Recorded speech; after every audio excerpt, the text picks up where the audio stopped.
Well, with the importance of homeless shelters really front and center in Denver right now, the city's contracts with the Salvation Army to operate 2 hotel shelters are just days away from ending.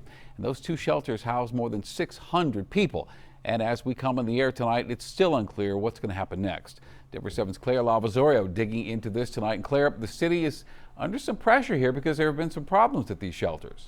That's right, Shannon. At Monday's city council meeting, leaders brought up serious safety concerns at both of these hotels, including a double murder last spring and a staff member recently accused of sexually assaulting a resident.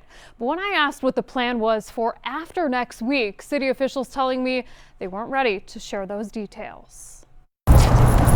Lindsay Torres and her dog Flynn haven't had an easy road. It's been about a year almost. She calls the former Best Western off of Quebec Street home. But sometimes I'd almost rather be outside. Torres tells us that's because inside there's no hot water, there's drug use and bugs. We do have roaches here.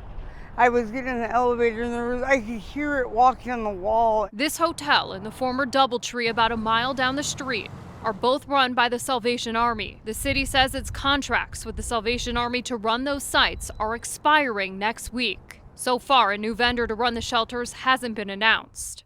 But it appears the city may be distancing itself from the Salvation Army, one of its largest homeless service providers. I would say my experience with the Salvation Army has been disappointing. Denver City Council rejected another nearly $3 million contract with the Salvation Army Monday. Councilwoman Chantel Lewis says her problems with the Salvation Army have stacked up over time. Just last week, Denver police arrested an employee suspected of sexually assaulting a woman staying at one of the shelters. And last March, the former Doubletree was the scene of a double homicide. You don't want to have homicides happening within facilities in which we have stood up to house folks to get them off the streets. Lewis says it's time to turn to community-based organizations for help. We have community organizations that provide housing. We have community organizations that provide behavioral support.